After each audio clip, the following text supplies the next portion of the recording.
গল্পের সওদাগর চ্যানেলে আপনাদের সবাইকে স্বাগতম। আজকে আমরা শুনব হুমায়ূন আহমেদের লেখা উপন্যাস দেয়াল পর্ব ৩।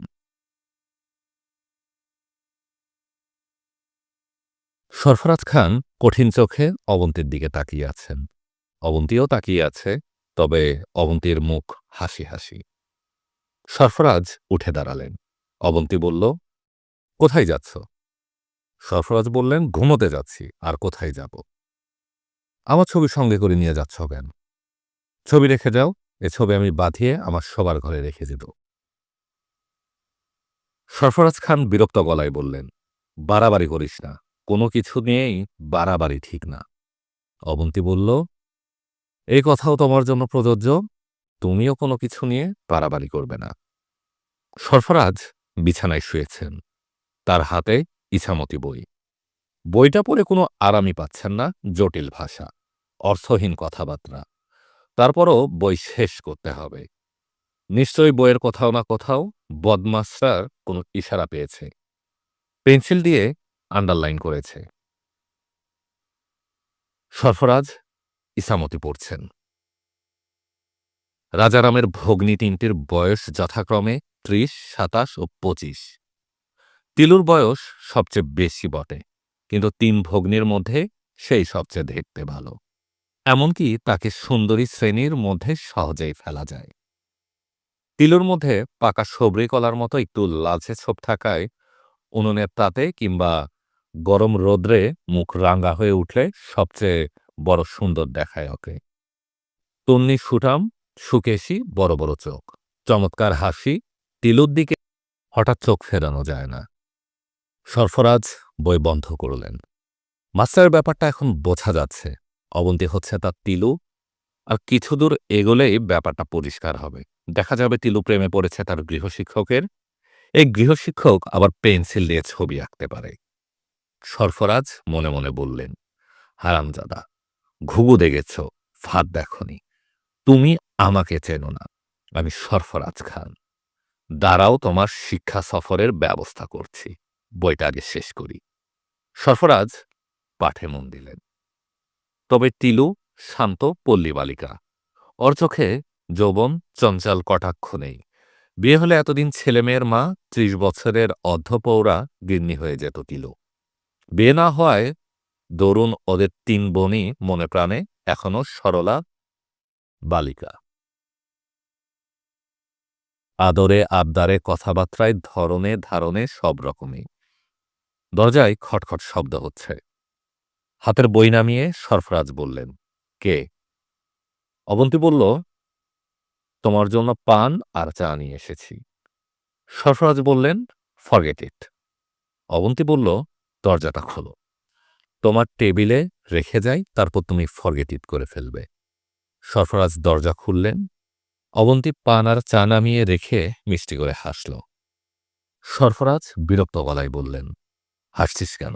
হাসি বন্ধ। অবন্তী বলল, তোমার হাসতে ইচ্ছে না করলে হাসবে না, তবে আমার এই হেসে যাওয়াতেই আনন্দ। কি বললি? বললাম, আমার হেসে যাওয়াতেই আনন্দ। এর মানে কি? অবন্তী বলল, খুব সহজ মানে দাদাজান। কেউ হেসে আনন্দ পায়, কেউ কেঁদে আনন্দ পায়। আনন্দটাই প্রধান, হাসা বা কাঁদাটা কোনো ব্যাপার না। সরফরাজ বললেন, সারাক্ষণ এমন উদ্ভট কথা কেন বলিস?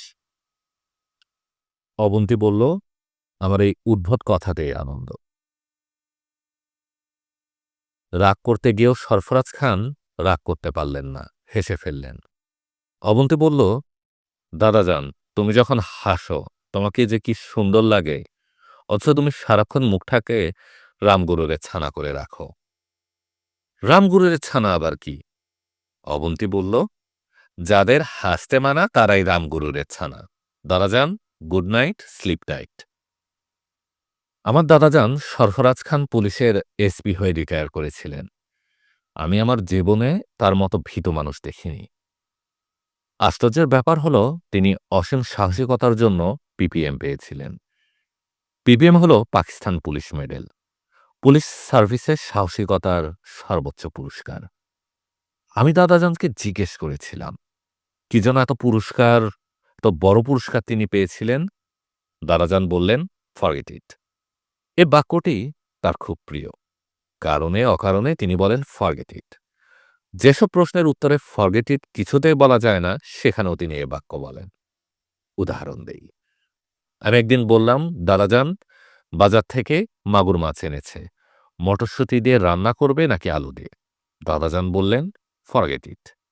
আমি বললাম, কি ফরগেট করব, মাছ রান্না? তুচ্ছ জিনিস নিয়ে আমাকে বিরক্ত করবি না। রান্না তুচ্ছ বিষয়, স্টপ আর্গুইং। তুচ্ছ বিষয় নিয়ে দাদাজান কথা বলতে পছন্দ করেন না। এই তথ্য পুরোপুরি মিথ্যা।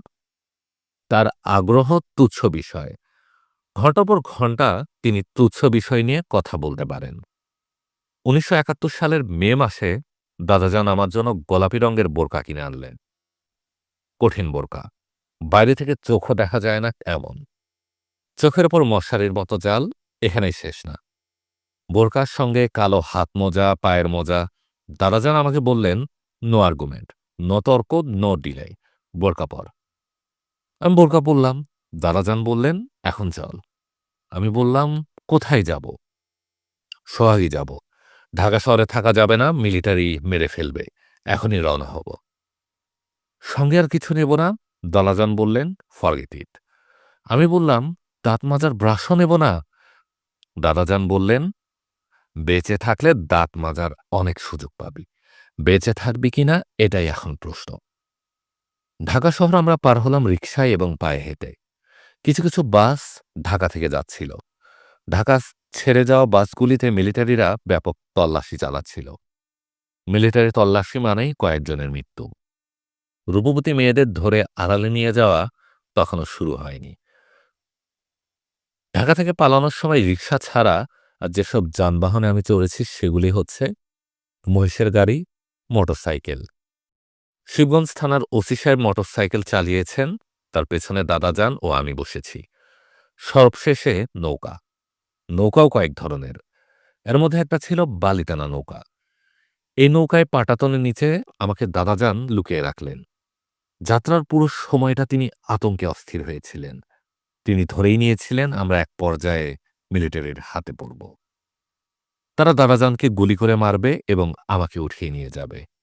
সে সময় দাদাজানের দিনের মধ্যে অনেকবার অজু করতেন। তিনি চাচ্ছিলেন যেন পবিত্র অবস্থায় তার মৃত্যু হয়। আমরা ৩ দিন পর আদমরা অবস্থায় সোহাগী পৌঁছালাম। দাদাজানের বাড়ি সোহাগীতে। বাড়ির নাম রংমহল। শ্বেত পাথরে কালো রং দিয়ে লেখা। রয়ের ফোঁটা উঠে যাওয়ায় এখন নাম হয়েছে বংমহল। নদীর পাড়ে দোতলা দালান। বাবার সঙ্গে এই বাড়িতে আমি এর আগেও ২ বার এসেছি। কিছু কিছু বাড়ি থাকে সাধারণ, এই সাধারণে লুকিয়ে থাকে অসাধারণ। বংমহল সেরকম একটা বাড়ি। এই বাড়ির প্রধান বৈশিষ্ট্য হচ্ছে এর আলাদা কোনো বৈশিষ্ট্য নেই। রাজানের এই বাড়ি পুরনো। দোতলায় টানা বারান্দা আছে। স্টিমারে ডেকে বসলে যেমন সারাক্ষণ প্রবল হাওয়া গায়ে লাগে, বারান্দায় দাঁড়ালেও তাই। সারাক্ষণ হাওয়া বইছে। বাড়ির ৩ দিকেই ফলের বাগান। লিচু গাছ থেকে শুরু করে তেঁতুল গাছ সবই সেখানে আছে। দাদাজানের ওই বাড়িতেই আমি জীবনে প্রথম গাছ থেকে নিজ হাতে পেরে লিচু খেয়েছি। লিচু মিষ্টি না, টক, লবণ দিয়ে খেতে হয়। আমাদের বাড়ির সামনের নদীর নাম তরাই। এই নদী ব্রহ্মপুত্রের শাখা।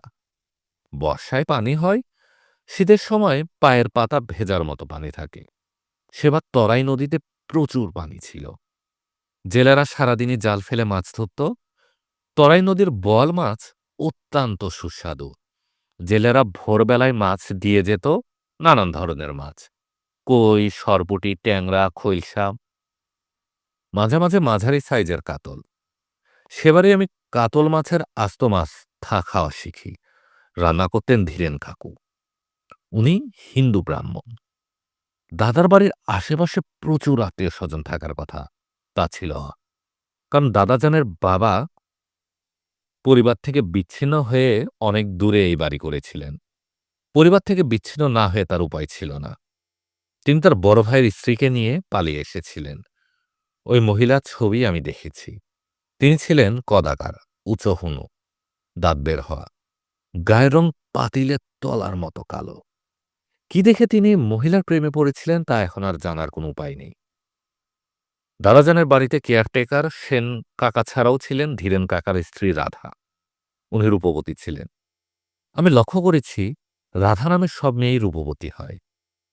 রাধা কাকি সারাক্ষণই বাড়ি পরিষ্কার রাখার কাজকর্ম দেখতেন। এই দুজন ছাড়াও দবির নামের একজন মধ্যবয়স্ক একজন ছিলেন, যার কাজ ছিল গাছপালা দেখা, বাগান করা। বঙ্গমহলে আমার খুব ভালো সময় কাটছিল। আমি বাগানের দবির চাচাকে নিয়ে দোলনাটা নিয়েছিলাম। দোলনায় দুলতে দুলতে গল্পের বই পড়তাম। দাদাজানের লাইব্রেরিতে চামড়ায় বাঁধানো অনেক বই ছিল, বেশিরভাগই গ্রন্থাবলী। রবীন্দ্রনাথের নৌকাডুবি উপন্যাস আমি দাদাজানের বাগানের দোলনায় দুলতে দুলতে পড়েছি। ধীরেন কাকা আমাকে রান্না শেখাতেন। অধ্যাপকের ভঙ্গিতে বক্তৃতা দিয়ে রান্না শেখানো। এই সময় রাধা কাকি তার পাশে বসে থাকতেন। রান্নার বক্তৃতা শুনে মিটিমিটি হাসতেন। ধীরেন কাকার রান্না বিষয়ক বক্তৃতামালা। মা, সবচেয়ে কঠিন রান্না হলো মাছ রান্না। মাছের আছে আষ্টে গন্ধ। রান্নার পর যদি মাছের আষ্টে গন্ধ থাকে, তখন সে মাছ হয় ভূত পেত্নীর খাবার। প্রথমেই আষ্টে দূর করবে।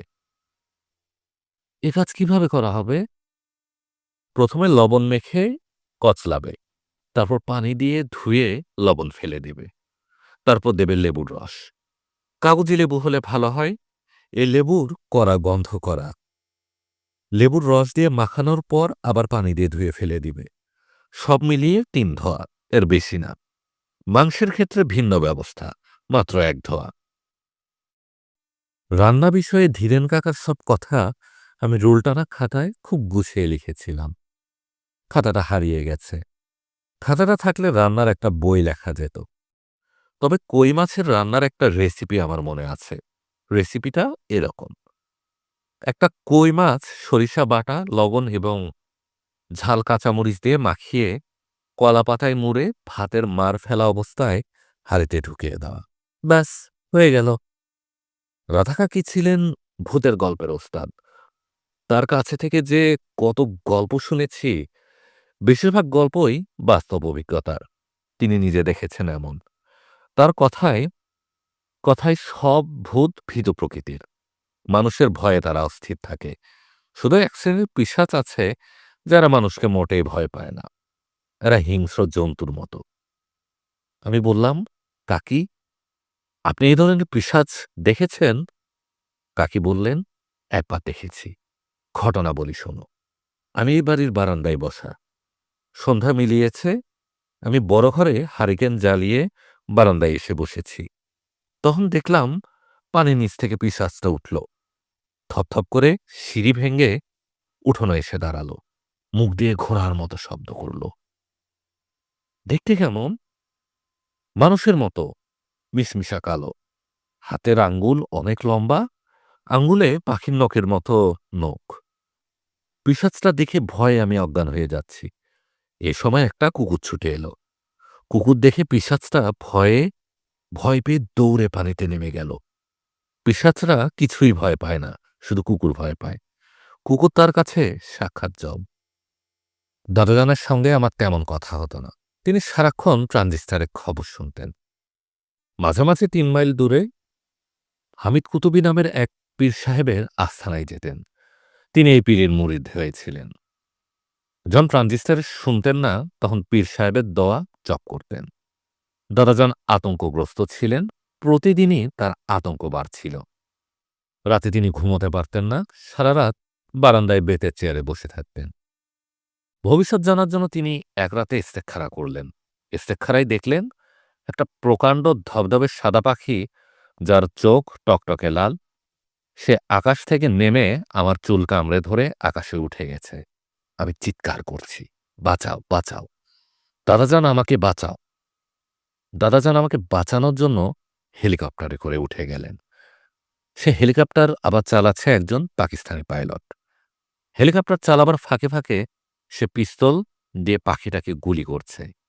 কোনো গুলি পাখির গায়ে লাগছে না, লাগছে অবন্তীর গালে। দাদাজানের পীর হামিদ কুতুবী স্বপ্নের তাবির করলেন। কি তাবির তা দাদাজান আমাকে বললেন না, তবে তিনি আরো অস্থির হয়ে পড়লেন। চারদিক থেকে তখন ভয়ঙ্কর সব খবর আসতে শুরু করেছে।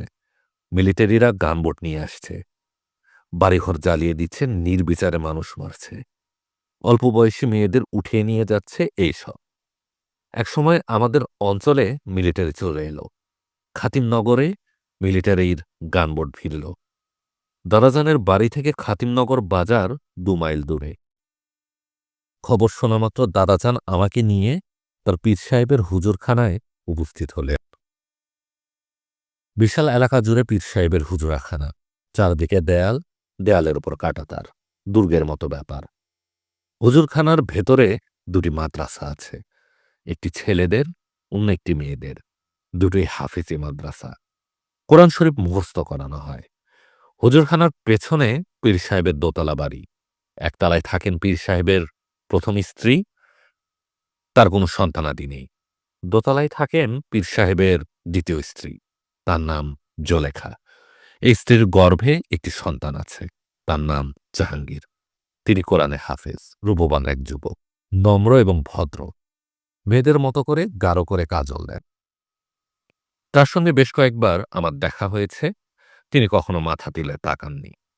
হুজুরখানার পুরুষদের মেয়েদের দিকে চোখ তুলে তাকানোর নিয়ম নেই। আমি পীর সাহেবের সামনে বসে আছি, আমার পাশে দাদাজান। পীর সাহেব নামাজের ভঙ্গিতে বসেছেন। তার বয়স অনেক, তবে তিনি শারীরিকভাবে মোটেও অশক্ত না। পীর সাহেবের ডান হাতে তসবিহ, তসবির দানাগুলি নীল রঙের, অনেক বড় বড়। তিনি এক মনে তসবি টেনে যাচ্ছেন। ঘরে আরো কয়েকজন ছিল, তাদের হাতেও তসবিহ। পীর সাহেবের নির্দেশে তারা বেরিয়ে গেল। একজন এসে ফর্সি হুক্কা দিয়ে গেল। পীর সাহেব হুক্কায় টান দিতে দিতে বললেন, সরফরাজ, তোমার এই নাতনির মা বিদেশিনী, সেটা জানলাম। তার ধর্ম কি? খ্রিস্টান, ক্যাথলিক খ্রিস্টান। পীর সাহেব বললেন, মুসলমানের ছেলে খ্রিস্টান বিবাহ করতে পারে। নবীজি মরিয়ম নামের এক খ্রিস্টান কন্যাকে বিবাহ করেছিলেন। তার গর্ভে এক পুত্র সন্তান হয়েছিল, সন্তানের নাম ইব্রাহিম। এখন আমার প্রশ্ন, তোমার পুত্রের সঙ্গে খ্রিস্টান মেয়ের বিবাহ কি ইসলাম ধর্ম মতে হয়েছে? জি হুজুর। আলহামদুলিল্লাহ, এটা একটা সুসংবাদ। তুমি তোমার নাতনিকে আমার এখানে রাখতে চাও? জি জনাব। মেয়ের বাবা কোথায়? মেয়ের বাবা কোথায় আমি জানি না। আমার ছেলে ৩ বছর বয়সের মেয়েকে এনে আমার কাছে রেখে স্পেনে চলে যায়। এরপর তার আর খোঁজ জানি না। সে কি জীবিত আছে? তাও জানি না। পীর সাহেব বললেন, জিনের মাধ্যমে তোমার পুত্রের সংবাদ আমি এনে দিতে পারি, সেটা পরে দেখা যাবে। এ মেয়ের নাম কি? অবন্তী। এটা কেমন নাম? তার বাবা রেখেছে। সন্তানের সুন্দর ইসলামী নাম রাখা মুসলমানের কর্তব্য। আমি এ মেয়ের নাম রাখলাম মাইমুনা। মাইমুনা নামের অর্থ ভাগ্যবতী। দাদাজান চুপ করে রইলেন। পীর সাহেব আমার দিকে তাকিয়ে বললেন, তুমি কি কোরআন মজিদ পাঠ করতে পারো? আমি বললাম, পারি। কে শিখিয়েছে? তোমার খ্রিস্টান মা? না, আমার দাদাজান আমার জন্য একজন হুজুর রেখে দিয়েছেন। হুজুরের নাম বলবো? পীর সাহেব বললেন, নাম বলতে হবে না। তুমি কথা বেশি বলো, কথা কম বলবে। তোমার অজু আছে? জি না। যাও, অজু করে এসে আমাকে কোরআন মজিদ পাঠ করে শোনাও। সূরা ইয়াসিন পাঠ করবে। আমি সূরা ইয়াসিন পড়লাম। পীর সাহেব বললেন, পাঠ ঠিক আছে, শুকর আলহামদুলিল্লাহ। সরফরাজ, তোমার নাতনি মাইমুনাকে আমি জুলেখার হাতে হাওলা করে দিব। সে নিরাপদে থাকবে, তবে তাকে কঠিন পর্দার ভেতর থাকতে হবে। আমার এখানে তাই নিয়ম। দাদাজান বললেন, আপনি যেভাবে বলবেন সেভাবেই সে থাকবে। পীর সাহেবের কাছে থাকার সময় খবর পেলাম দাদাজানের বাড়িতে মিলিটারি এসে উঠেছে। মিলিটারি ক্যাপ্টেন ঘাঁটি হিসেবে বাড়ি পছন্দ করেছেন। তাদের নিরাপত্তার জন্য বাড়ির চারদিকে সব গাছপালা কাটার নির্দেশ দেওয়া হয়েছে। ধীরেন কাকা ও তার স্ত্রীকে যে মিলিটারিরা গুলি করে মেরে ফেলেছে, এ খবর তখনও আসেনি। দাদাজান আমাকে রেখে চলে গেলেন। যাওয়ার আগে অনেকক্ষণ জড়িয়ে ধরে কাঁদলেন। আমার হাতে ১০০ টাকার নোটে ২,০০০ টাকা দিলেন এবং আমাকে অবাক করে দিয়ে বললেন, "আমার ব্যক্তিগত পিস্তলটা তোকে দিয়ে যাচ্ছি। ভালো করে দেখে নে। ১২ রাউন্ড গুলি ভরা আছে। সেফটি ক্যাচ লাগানো অবস্থায় ট্রিগার চাপলে গুলি হবে না। সেফটি ক্যাচ কিভাবে খুলতে হয় দেখ।"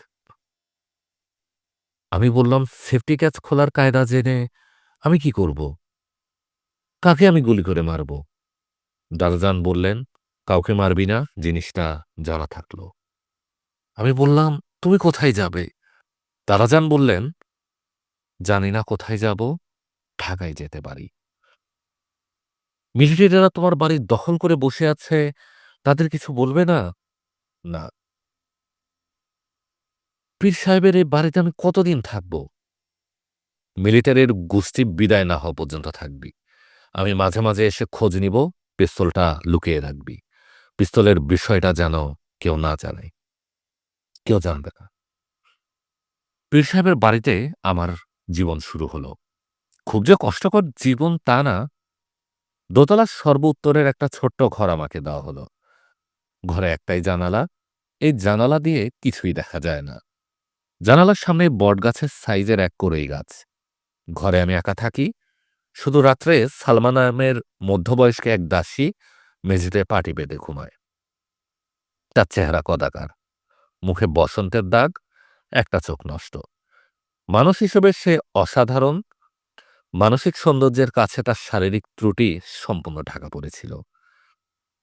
প্রথম রাতেই সে আমাকে বলল, "আম্মাজি, আপনি ভয় খায়েন না, আমি আছি।" আমি বললাম, "ভয় খাবো কি জন্যে?" সালমা বলল, "আপনার বয়স অল্প, আপনি হুরের মতো সুন্দর। কিংবা কে বলবে হুরের চেয়েও সুন্দর। আমি তার হুর দেখি নাই। আপনার মতো মেয়ে ছেলের কদমে কদমে বিপদ। আপনি সাবধানে চলবেন। আমার একটাই নয়ন, এ নয়ন আপনার উপরে রাখলাম।" আমি বললাম, "একটা নয়ন আমার উপর রেখে দিলে কাজকর্ম করবেন কিভাবে? তার চেয়েও বড় কথা, নয়ন আপনি আমার উপর রাখছেন কি জন্য?" সালমা বলল, "ছোট মার হুকুম।" ছোট মা হল পীর সাহেবের দ্বিতীয় স্ত্রী। তার নাম জোলেখা বিবি। তার একটি সন্তান জাহাঙ্গীর। জাহাঙ্গীর কোরআনে হাফেজ। জোলেখা বিবি আরামে ও আলস্যের সময় কাটান। বেশিরভাগ সময় চুল এলিয়ে উবু হয়ে বসে থাকেন। তার মতো রূপবতী মেয়ে আমি খুব কম দেখেছি। এই মহিলাকে একজন দাসী তার চুলে বিলি করে দেয়। চুলের উকুন বাছে, সপ্তাহে ২ দিন বাটা মেহেন্দি মাথায় দিয়ে দেয়। আরেকজন দাসী তার পায়ের পাতায় তেল ঘষে। এই দাসীরাই তার কাজা নামাজ আদায় করে। রোজার সময় তার হয়ে রোজা রাখে। তিনি নামাজ রোজা কিছুই করেন না। এই অদ্ভুত মহিলার উপর প্রতি অমাবস্যার রাতে কিসে যেন আসর হয়। তখন তিনি জন্তুর মতো গো গো শব্দ করতে থাকেন। তার মুখ দিয়ে লালা পড়ে। তিনি পুরুষের গলায় বলেন, "শরীর গরম হইছে, শরীরে পানি দে, বরফ পানি দে।" তখন তার গায়ে বালতি বালতি বরফ পানি ঢালা হয়। অমাবস্যা উপলক্ষে করেই বরফকল থেকে চাক চাক বরফ কেনা হয়। আসরগ্রস্ত অবস্থায় তার ৩ দাসী ছাড়া অন্য কেউ তার সামনে যায় নাই। পীরবাড়িতে আমার জীবনযাত্রাটা বলি। সূর্য ওঠার আগে সালমা আমাকে ডেকে তোলে, আমাকে ঘাটে নিয়ে যায় গোসল করার জন্য। ঠান্ডায় গোসলের এই কাজ খুব কষ্টকর। পুকুর ভর্তি বালি মাছ। গোসলের সময় এই মাছ সারাক্ষণ গায়ে ঠোকর দেয়, বিশ্রী লাগে। ফজরের আজানের পরপর নামাজের জন্য দাঁড়াতে হয়। ইমামতি করেন পীর সাহেব। মেয়েদের ও ১২ বছরের নিচের বালকদের আলাদা নামাজের ব্যবস্থা। পুরুষদের নামাজ ও মেয়েদের নামাজ একসঙ্গে হয়, তবে মাঝখানে দেয়াল আছে। নামাজের সময় মেয়েরা ইমামকে দেখতে পায় না, তবে তার কথা শুনতে পারে। ফজরের নামাজের পরপর মেয়েরা যে যার ঘরে চলে যায়। এ সময় বাধ্যতামূলকভাবে সবাইকে কোরআন পাঠ করতে হয়। সকালে নাস্তার ডাক এলে কোরআন পাঠ বন্ধ হয়। নাস্তা হিসেবে থাকে রাতের বাসি পোলাও ও বাসি মাংস। জোহরের নামাজের পর দুপুরের খাওয়ার ডাক আসে। দুপুরে গণখাবার রান্না হয়। প্রতিবারই ১৫০ থেকে ২০০ মানুষ খায়। বাড়ির মেয়েরা এ খাবার খেতে পারে কিংবা নিজেদের জন্য মাছ ডাল সবজিও খেতে পারে। এশার নামাজের পর রাতের খাবার। রাতের খাবার পীরবাড়ির বাইরের কেউ খেতে পারে না। জিনেরা রাতের খাবারে অংশগ্রহণ করে বলে রাতে সবসময় পোলাও ও মাংস থাকে। গরুর মাংস না, খাসি কিংবা মুরগি। জিনেরা নাকি গোমাংস পছন্দ করে না। আমি সালমাকে বললাম, জিনেরা রাতে খেতে আসে? সালমা বলল, সব দিন আসে না, মাঝে মাঝে আসে। পীর বাবার জিদ সাধনা, এই কারণে আসে। মাসে একবার জিন মিলাদ পড়ায়। আপনি জিন দেখেছেন? আমি জিন দেখি নাই, তবে একবার একবার তারার মিলাদে ছিলাম। জিনের ক্যানকানা মেয়ে ছেলের মতো গলা। মিলাদের শেষে জিন মুলুকের তবারক ছিল। সবুজ কিসমিস। খেতে কেমন? মিষ্টি, তবে সামান্য ঝাল ভাবও আছে। আপনি যখন আছেন তখন জিনের মিলাদ নিজের চোখে দেখবেন। জিন মুলুকের ফল ফ্রুট ইনশাল্লাহ খাবেন। পীর বাবার সঙ্গে এক সন্ধ্যাবেলায় মিলিটারি ক্যাপ্টেন দেখা করতে এলেন। তার নাম শামস আরমান। সবাই ডাকত ক্যাপ্টেন শাম। জিনের মিলাদ দেখার জন্য আন্তরিক আগ্রহ প্রকাশ করলেন। পীর বাবা ক্যাপ্টেন সাহেবের আগ্রহ দেখে বিশেষ ব্যবস্থায় জিনের মিলাদের আয়োজন করলেন। ক্যাপ্টেন সাহেবের আগমন উপলক্ষে বিশেষ খাবারের আয়োজন হলো। দুটি খাসি জবে করা হলো, খাসির রেজালা, মুরগির রোস্ট এবং পোলাও। ক্যাপ্টেন সাহেবের উপস্থিতির কারণে জিনের মিলাদে বাড়ির মেয়েরা উপস্থিত থাকতে পারল না। ক্যাপ্টেন সাহেব জিনের মিলাদ দেখে হতভম্ব হয়ে গেলেন। এরপর থেকে তিনি প্রায়ই পীর বাবার হুজুরাখানায় আসতে শুরু করলেন। ক্যাপ্টেন সাহেবের আগ্রহে পীর বাবা খাতিমনগরে শান্তি কমিটির চেয়ারম্যান হয়ে গেলেন। হুজুরাখানায় সবাই খুশি, পাকিস্তানের সেবা করার সুযোগ পাওয়া গেল। এই প্রথম হুজুরাখানার মূল গেটে পাকিস্তানের পতাকা উঠতে লাগল। পতাকাটা অদ্ভুত। পতাকার মাথায় কায়েদে আজম মোহাম্মদ আলী জিন্নার বাধাই করা ছবি, তার নিচে পতাকা। সারা দেশে তখন ভয়ঙ্কর অবস্থা চলছে। দেশের মানুষ জীবন বাঁচানোর জন্য পালিয়ে ইন্ডিয়া চলে যাচ্ছে। মিলিটারিরা নির্বিচারে মানুষ মারছে, মেয়েদের ধরে ধরে নিয়ে যাচ্ছে, আর আমরা আছি পরম সুখে। পীর বাবার হুজুরাখানার সমস্ত ঝামেলা থেকে মুক্ত। এখানে প্রতি জুম্মাবারে পাকিস্তানের জন্য দোয়া হয়, মিলাদ হয়। একবার খবর পাওয়া গেল জিনেরা বাগদাদে বড় পীর সাহেবের মাজারে মিলাদ করেছে। তারা জানিয়েছে বাংলাদেশ কখনো স্বাধীন হবে না, দুষ্কৃতিকারীরা সবাই মারা পড়বে। জিনেরা নাকি মানুষের চেয়ে কিছু কিছু বিষয়ে উন্নত, তারা ভবিষ্যৎ দেখতে পারে। জুন মাসের ৮ তারিখে দুপুরে পীর বাবা আমাকে ডেকে পাঠালেন। তার মুখ অস্বাভাবিক গম্ভীর। হুজুরাখানায় তিনি ছাড়া আর কেউ নেই। তার এক হাতে তসবি, অন্য হাতে হুক্কার নল।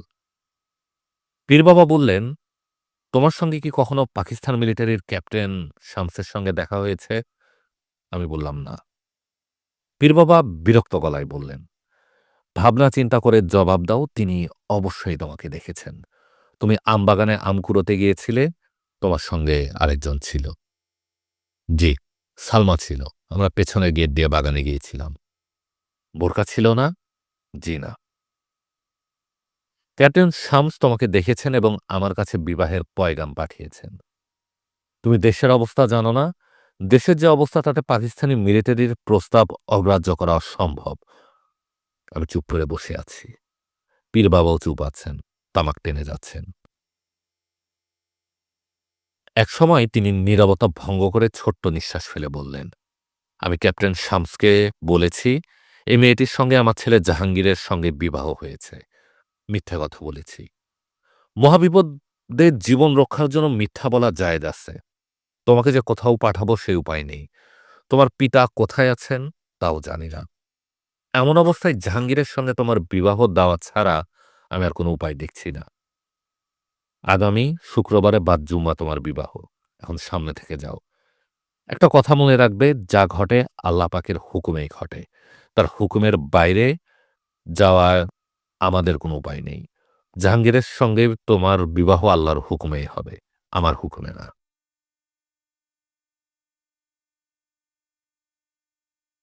আপনারা শুনছিলেন হুমায়ূন আহমেদের লেখা উপন্যাস দেয়াল, পর্ব ৩। পরবর্তী পর্ব শুনতে আমাদের গল্পের সওদাগর চ্যানেলে চোখ রাখুন।